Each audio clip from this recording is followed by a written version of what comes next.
Good Thursday morning, everyone. You have only one question for your Thinking Cap Thursday, just one problem for morning work. Be ready to share with your classmates at 8:30.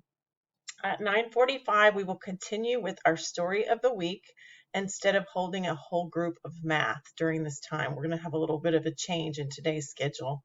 I will still assign math work to everyone, but will hold a small group at 11:45 for these people only. So at 11:45, these people are the only ones that need to log in.